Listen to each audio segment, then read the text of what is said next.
Hello friends, welcome to my channel. In this video, we will discuss some Victorian era questions. So let's start. First question is, who wrote Northanger Abbey? Northanger Abbey किसने लिखा है? Options दिए हुए हैं Jane Austen, Eliot, Gaskell and Brontë.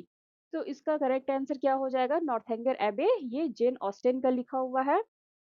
Gen Austen is the right answer.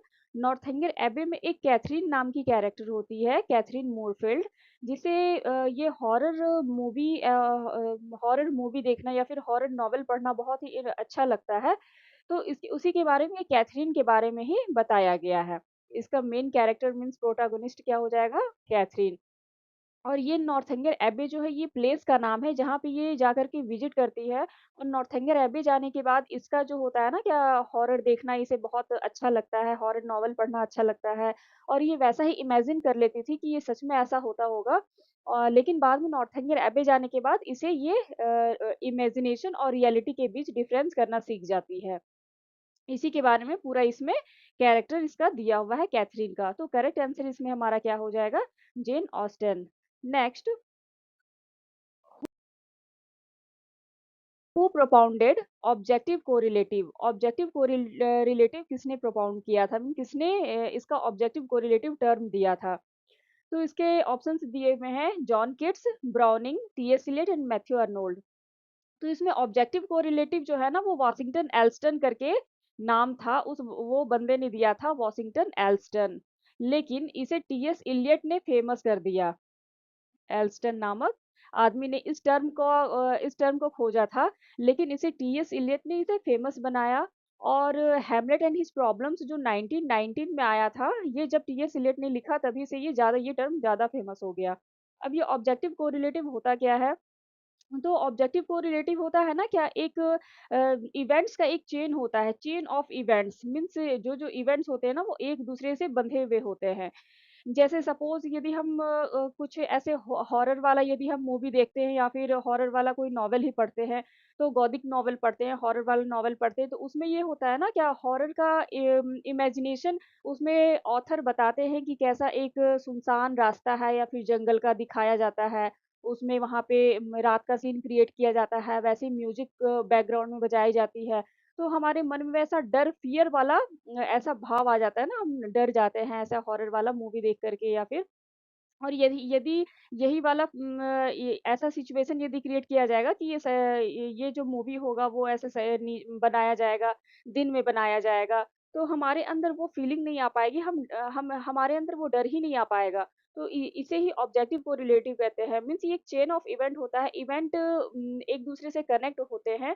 और reader के मन में आर्टिस्ट जो होते हैं वो डायरेक्ट उस चीज़ को, राइटर जो होते हैं वो उस डायरेक्ट उस चीज़ को ना बोल करके उसे बहुत सारा ऐसा सीन क्रिएट करते हैं। वो क्या करते हैं, बहुत सारा ऐसा सीन क्रिएट करते हैं जिससे आपके मन में फ़ियर आ जाएगा, डर का भावना आ जाएगा, तो उसे ही कहते हैं ऑब्जेक्टिव कोरिलेटिव। तो इसे किसने दिया था? वॉशिंगटन एल्स्टन ने दिया था। ये क्वेश्चन बार-बार आते हैं। और इसे टीएस इलियट ने फेमस किया था, हैमलेट एंड हिज प्रॉब्लम्स जो 1919 में आए थे। इस एक स्लाइड से मैंने इसे आपके 4-5 3 से 4 क्वेश्चंस इससे आपके बना दिए। तो करेक्ट आंसर हमारा क्या हो जाएगा? T S Eliot. Next, which novel by Hardy involves Eustacia Vye? Eustacia Vye नाम की कैरेक्टर जो थी वो हार्डी के किस नॉवेल में है? इसके ऑप्शंस हैं return of the native, Tess of the Urbervilles, Jude the obscure and far from the madding crowd. तो इसका करेक्ट आंसर क्या हो जाएगा? Return of the native. Correct answer is return of the native. Next, which poet wrote Ulysses? Ulysses किस poet ने लिखा था?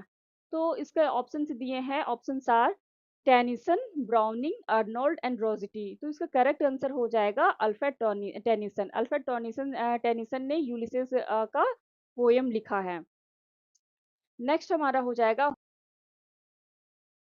Who wrote goblin market? Goblin market किसने लिखा है? इसमें ऑप्शंस दिए हैं Christina Rossetti, Elizabeth Barrett Browning, George Eliot and Jane Austen. तो करेक्ट आंसर हमारा हो जाएगा इसमें क्रिस्टियाना रोजिटी। ये correct answer is Christina Rossetti. इनका लिखा हुआ गॉबलिन मार्केट है।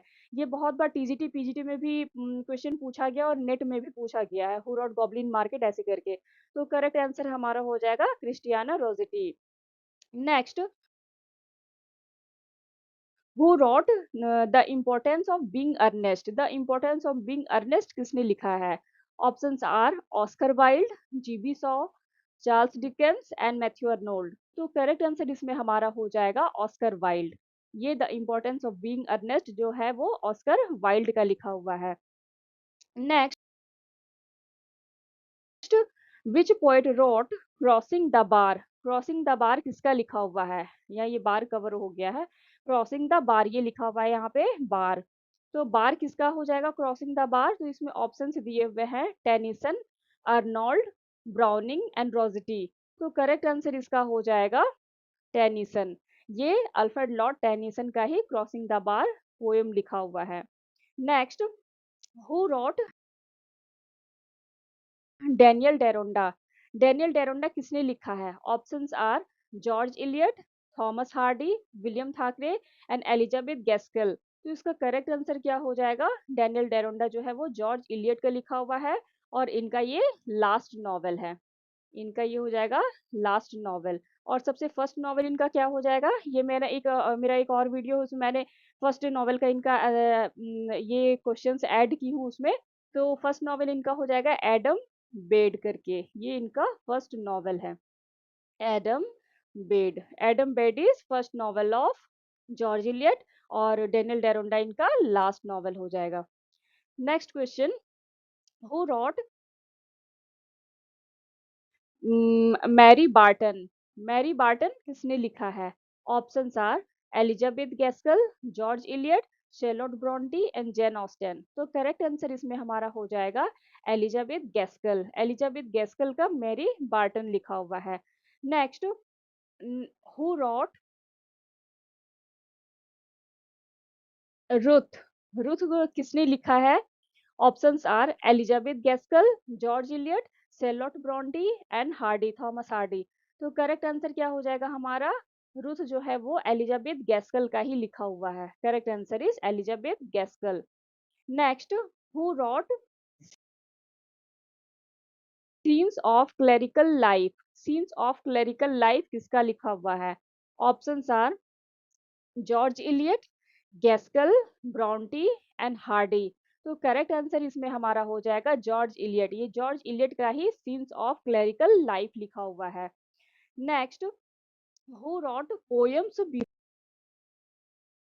Before Congress. Poems before Congress किसने लिखा है? Options are Elizabeth Barrett browning, Christiana Rossetti, Tennyson and Arnold, Matthew Arnold. तो करेक्ट आंसर इसमें हमारा क्या हो जाएगा? Elizabeth Barrett Browning. ये पोएम्स बिफोर कांग्रेस जो है वो एलिजाबेथ बैरेट ब्राउनिंग का ही लिखा हुआ है। Next, who wrote lost leader. Next हमारा हो जाएगा who wrote the lost leader. The lost leader किसने लिखा है? Options are Robert Browning, Tennyson, Matthew Arnold and Rossetti. तो करेक्ट आंसर इसमें हमारा हो जाएगा रॉबर्ट ब्राउनिंग। रॉबर्ट ब्राउनिंग जो है वो द लॉस्ट लीडर लिखे थे और ये किसके लिए लिखे थे? ये विलियम वर्ड्सवर्थ के लिए लिखे थे। ये क्वेश्चन बार बार आता है कि द लॉस्ट लीडर जो है रॉबर्ट ब्राउनिंग वो किसके लिए लिखे थे? तो ये हमारा करेक्ट आंसर इसमें हो जाएगा विलियम वर्ड्सवर्थ। इसका क्या है? ये किसने लिखा है लॉस्ट लीडर? रॉबर्ट ब्राउनिंग ने। Next, who wrote the lady of Shalott. The lady of Shalott किसने लिखा है? Options are Tennyson, Matthew Arnold, Robert Browning and Rossetti. तो करेक्ट आंसर हमारा हो जाएगा इसमें टेनिसन। अल्फ्रेड लॉर्ड टेनिसन का ये द लेडी ऑफ शैलॉट लिखा हुआ पोयम है। इसमें नेक्स्ट हम देखते हैं हु रॉट परसुएजन। परसुएजन किसने लिखा है? ये हो जाएगा करेक्ट आंसर इसमें हमारा जेन ऑस्टिन। जेन ऑस्टिन का ये परसुएजन लिखा हुआ है। परसुएजन और नॉर्थंगर अबे जो है वो सबसे इनका लास्ट वर्क था और इनके आगे के वर्क है pride and prejudice, sense and sensibility, Emma वगैरह जितने हैं ना, ये इनके प्रीवियस राइटिंग है। बाकी इसमें लास्ट में नॉर्थंगर अबे और परसुएजन दो ऐसे वर्क जो थे इनके नॉवेल ये लास्ट में लिखे गए और आई थिंक ये परसुएज़न और नॉर्थएंगर अभी ही पोस्टहुमसली पब्लिश हुआ है जेन ऑस्टन का। Next, which work of Charles Dickens is unfinished work? Charles Dickens का कौन-सा ऐसा वर्क है जो अनफिनिश्ड वर्क है उनका? Options are Edwin Drood, Pickwick papers, David Copperfield and Oliver Twist. तो इसमें करेक्ट आंसर हमारा हो जाएगा एडविन ड्रूड। एडविन ड्रूड जो है ये इनका लास्ट वर्क है जो अनफिनिश्ड ही रह गया था। इसे फिनिश नहीं कर पाए, ये कंप्लीट नहीं कर पाए थे। Pickwick paper is his first novel. Pickwick paper जो है वो चार्ल्स डिकन का ये फर्स्ट नॉवेल है। उसके बाद डेविड कॉपरफील्ड जो है ये इनका सेमी ऑटोबायोग्राफिकल पोयम है। ये क्या है हमारा सेमी ऑटोबायोग्राफिकल हो जाएगा ये। उसके बाद उसके बाद ये जो है ओलिवर ट्विस्ट, ये भी इनका ही वर्क है। तो क्या हो जाएगा correct answer is Edwin Drood. Next, which work next हो जाएगा which work belongs to Milton? कौन सा वर्क ये मिल्टन से बिलोंग करता है? इसमें ऑप्शंस हैं Sohrab Rustum, Dover Beach, Thyrsis and all of the above लिखा हुआ। ये थोड़ा नीचे आ गया है, यहाँ पे लिखा हुआ ऑल ऑफ द अबव।